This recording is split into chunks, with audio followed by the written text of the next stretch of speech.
Not everyone wants to smell like Baccarat Rouge. Let me show you some of my favorites, unique, signature scent-worthy perfumes that you might not have heard about yet. In today's video, I'm sharing my top 10 perfumes for life. These are the perfumes that if anything happened to my current collection, I will repurchase these 10 perfumes first. But this is just for February 2025 because my opinion on my top 10 changes from month to month. So don't hold me to it if in a few months I have a different set of top 10. But this is just where I am right now. Let's get into it. Hi, my name is EJ, your fragrance bestie, and I've been collecting perfumes for over 10 years now.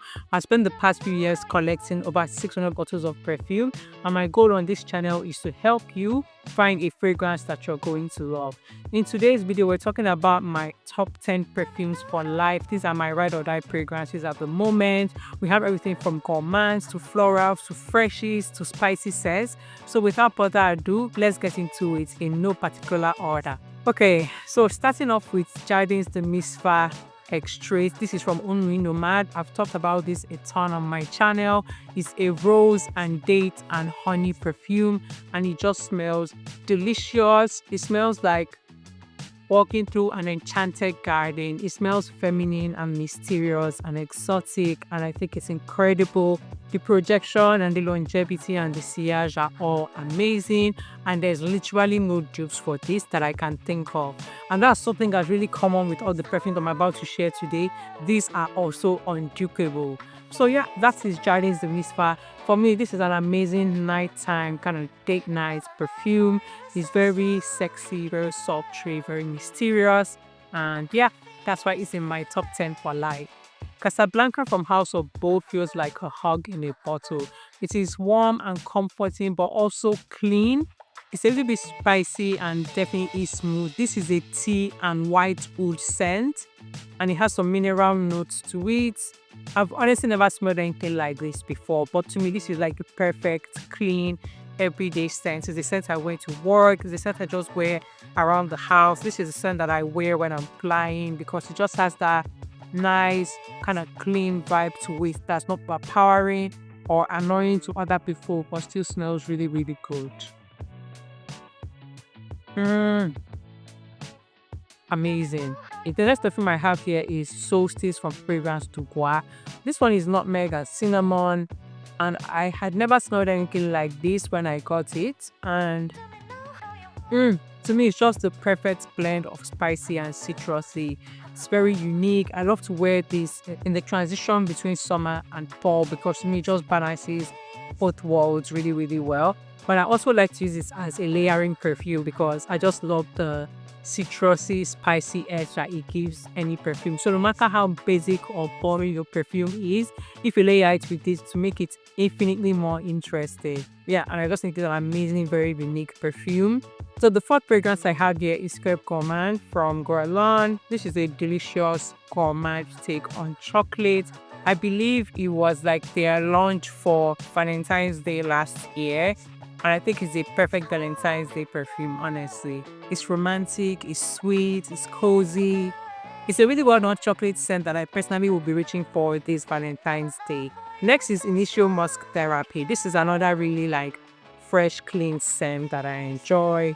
It has incredible longevity, incredible projection. It's a kind of perfume that lasts all day. Like I put this on in the morning, headed to work, and by the time I'm coming back in an Uber, so like an 8-hour day, the Uber driver will compliment me on how good I smell. And I don't even smell it on myself anymore, but other people can still smell it. It's one of those like long-lasting perfumes that packs a punch, but it's like a citrusy musk. So again, it's very, I don't want to say masculine, so I'll say crowd pleasing. It's a crowd pleasing perfume. I've never met anyone using like this one, and it lasts all day, and I just love it. Next is Louis Vuitton Les Sables Rose. This is how much is left in this perfume. I've used it so much, and to me, as someone with a collection of 600 bottles, if I can use up a perfume to like 60% of it, I feel like that says everything you need to know about the perfume. This is rosewood and black pepper, and it's a perfect winter scent. It smells amazing, and it is nuclear. It's a room filler and it lasts forever. So you all know that Amouage Guidance is my signature scent, but when I'm not wearing Amouage Guidance, I'm wearing lesser blue rose. And to me, then the same kind of family profile of really special roses. But lesser blue rose is like dark, more nighttime, more winter appropriate. And I would say that Guidance is like more everyday wear, more spring summer appropriate. Oh yeah, that leads me to Guidance. This is Amouage Guidance 46. I actually prefer this to the original Guidance. And it's a really nice rose, pear, rose water, hazelnut, vanilla perfume. It's gourmand and fruity and fresh, but it is so well done, so sophisticated, and it has that akigala wood in it that makes it smell just really unique and different, and almost gives it like a Middle Eastern flair, but in a very, very like refined and approachable way. Again, this is another like long-lasting room filling perfume. I think all the perfumes here are incredibly long-lasting and definitely kill up a room. And that is Amouage Guidance. Next is Nomad from Bond.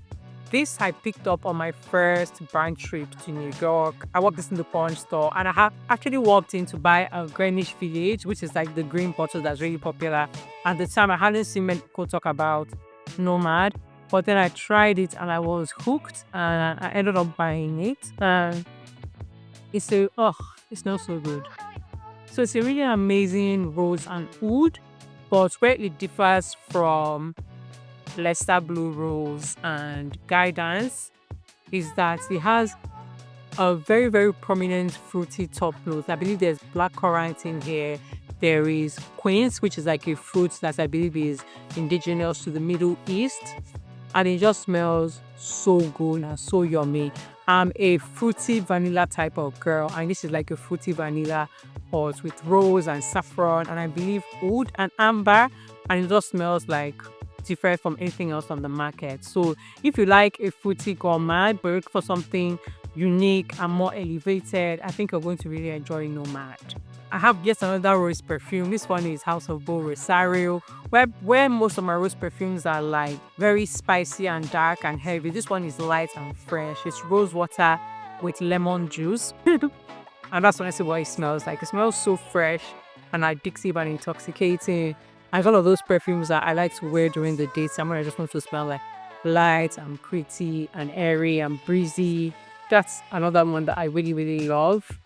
And as you can see, I've made quite a dent in it as well. I think I should do a video with like my bottles that have the biggest dents, because those are honestly the perfumes that I reach for the most. And then finally, you have Hysterica from Gritti. Now, this is plum and rum, and I love a boozy fruity scent, and I don't see a ton of people doing like boozy fruity scents. So this was so unique in my collection when I first got it a few months ago, and it's still unique right now. I think it's perfect for the weather that we're in. It's kind of like winter-ish. And this just smells so yummy. I love the fact that I found a winter perfume that still had that fruity elements but was still like dark and winter appropriate, and that's what this is.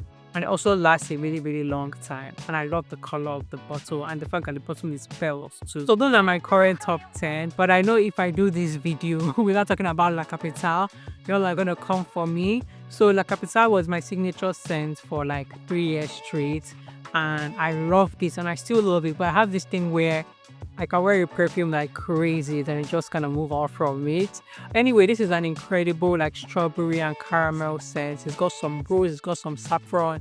It's a really well done, like well blended perfume. I couldn't even pick out any one single note in this fragrance, but I would say that it smells rich and delicious, and it's definitely signature scent worthy. Like even smelling it right now again, I'm like, maybe I should put it back in my rotation.